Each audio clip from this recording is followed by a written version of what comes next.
જૂનાગઢમાં ધારાસભ્ય સંજયભાઈ કોડિયાનો લોકસંવાદ જનતાના પ્રશ્નોના સ્થળ પર જ નિકાલ માટે લીધી મુલાકાત જૂનાગઢ શહેરના વિકાસ કાર્યોને ગતિ આપવા અને સ્થાનિક નાગરિકોના પ્રશ્નોનો સ્થળ પર જ નિકાલ લાવવા માટે ધારાસભ્ય સંજયભાઈ કોડિયા એક્શન મોડમાં જોવા મળ્યા છે। તેમણે મહાનગરપાલિકાના વિજયનગર સ્વાસ્તિક નગર અને નંદનવન સહિતના વિવિધ વોર્ડની રૂબરૂ મુલાકાત લઈ જનતા સાથે સીધો લોકસંવાદ સાધ્યો હતો। આ દરમિયાન સ્થાનિક રસ્તા, પીવાના પાણી, સ્ટ્રીટ લાઇટ અને સફાઈ વ્યવસ્થા જેવી પ્રાથમિક સુવિધાઓ અંગે મહિલાઓ અને રહીશોએ રજૂઆતો કરી હતી। ધારાસભ્યએ લોકોની ફરિયાદો શાંતિપૂર્વક સાંભળી ચોમાસા પહેલા રસ્તાઓનું સમારકામ ઝડપથી થાય તે માટે મનપાના અધિકારીઓને ટેલિફોનિક અને રૂબરૂ વાતચીત કરી ત્વરિત નિરાકરણ લાવવા કડક સૂચનાઓ આપી હતી। સંજયભાઈ કોડિયાએ જણાવ્યું કે જનતાની સુખાકારી એ તેમની પ્રાથમિકતા છે અને સરકારની યોજનાઓ છેવાડાના માનવી સુધી પહોંચે તે જ આ લોકસંવાદનો મુખ્ય હેતુ છે। આ કાર્યક્રમમાં સ્થાનિક કોર્પોરેટરો અને અગ્રણીઓ પણ ઉપસ્થિત રહ્યા હતા। એક ચૂંટાણા પછીની પરંપરા છે કે દર વીકમાં એક વખત લોકો સાથે ફરજિયાત સંવાદ કરવો। રૂટીન પ્રક્રિયામાં તો મળતા હોય છે, પણ એક સ્પેશિયલ દિવસ હોય કે લોકોને સમય હોય, તેથી લોકોને આપણે મળી શકીએ એટલે શુક્રવારે એક સેવાવાર તરીકે નક્કી કરી અને વીકમાં એક વખત લોકોને મળવાનું એક પ્રણાલી હતી। પણ એમનાથી પણ વધારે ઘણા લોકો, ઘણા સામાજિક આગેવાનોની રજૂઆત આવી કે વોર્ડ વાઇઝ આવો સંવાદ કરવો જોઈએ, જેથી વધારે લોકોની સાથે સંપર્ક થાય, લોકોના નાના નાના પ્રશ્નો હોય તો એનું સોલ્યુશન નીકળે। એવા પ્રયત્નો માટે લોકોની એક ઈચ્છા હતી, એમની સૂચન હતું, તો એ મને યોગ્ય લાગ્યું। એટલે એમના સૂચનથી આજથી મેં દરેક વોર્ડની અંદર લોક સંવાદ, આપણો વિષય એ છે કે સંવાદથી સમાધાન, એટલે ચર્ચાઓ થશે તો એનો રસ્તો નીકળશે, એનું સમાધાન થશે, એમના માટેનો આજને શરૂઆત કરી છે। દરેક વોર્ડની અંદર આવા લોક સંવાદ કાર્યક્રમ કરીને લોકોના પ્રશ્નો હોય એ વોર્ડના અધિકારી, એસઆઈ હોય, વોર્ડના એન્જિનિયર હોય, અલગ અલગ વિભાગના અધિકારીને સાથે રાખી અને પ્રશ્નનું નિરાકરણ થાય। આમાં ઘણા પ્રશ્નો ખૂબ નાના નાના છે, કોઈ એવા મોટા પ્રશ્નો પણ નથી, પણ નાના પ્રશ્નો ઘણા સમયથી અટકેલા હોય, બે વિભાગના કંઈક કોમ્યુનિકેશન ગેપ હોય, કોઈ સમજફેર હોય, તો એ સોલ્યુશન નીકળી અધિકારી હોય તો આવા પ્રશ્નો સોલ્વ કરવા માટેના પ્રયત્નો આ લોકસંવાદના કાર્યક્રમથી અંદરથી આવી છે। આનંદ છે કે લોકો પોતે પણ ઘણી સારી વાતો કરે છે।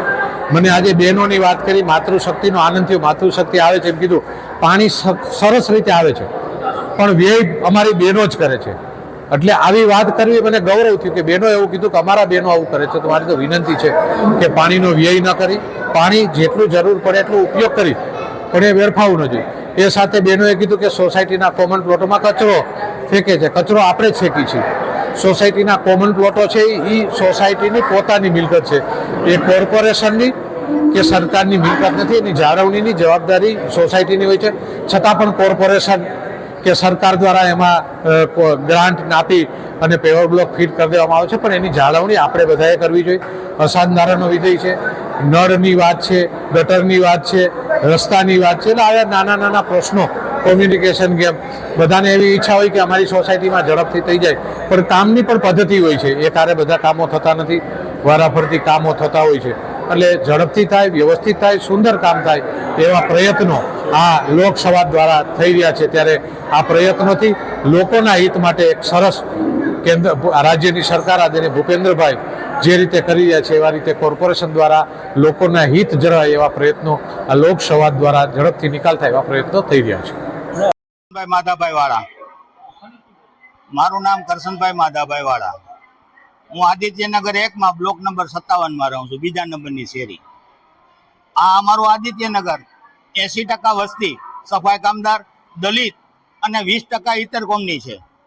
એ કારણે અમારા રોડ આજની તારીખ સુધી બન્યા નથી। આ ગટરો બની ગઈ એને સમય થઈ ગયો 8 મહિના, વર્ષ, હમણાં ચોમાસું આવશે એટલે ચાલુ કરશે, એટલે અમારે હું ઉડવાનું।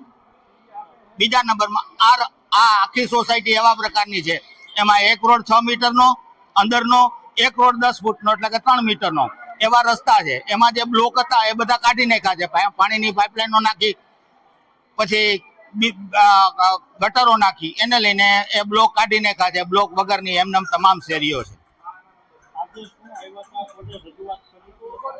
આજે મહેરબાન ધારાસભ્ય શ્રી અહીંયા પધાર્યા છે.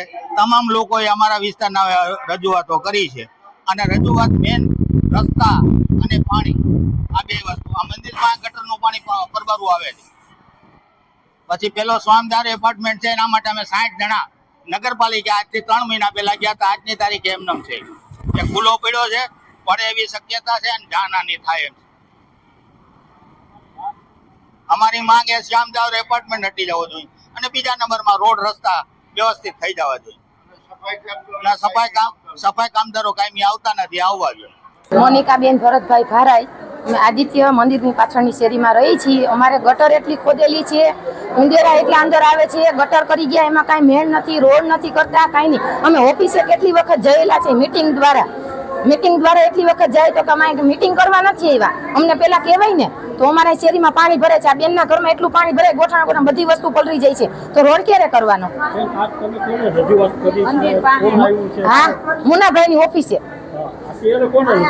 અત્યારે સંજયભાઈ એને અમે અત્યારે રજૂઆત કરીએ છીએ કે તમે મહેરબાની કરીને અમને રોડ ને બધું બનાવી દો, કે અમારી અત્યારે તમે રજૂઆત છે તમે મંજૂર કરો એમ. 2 વર્ષ થયા. સાતક ભોગવીએ છીએ. છોકરા રમી નથી શકતા વેકેશન દ્વારા, કાંઈ નહીં. એટલા પાણાના ઠેપા. તમે અત્યારે આવો ને તમે શેરીમાં બધા આટો મારી જાઓ, ચોમાસાના ગોઠણા ગારો હોય, ગલી ગલીમાં તમે એક વખત જોઈ લ્યો એમ.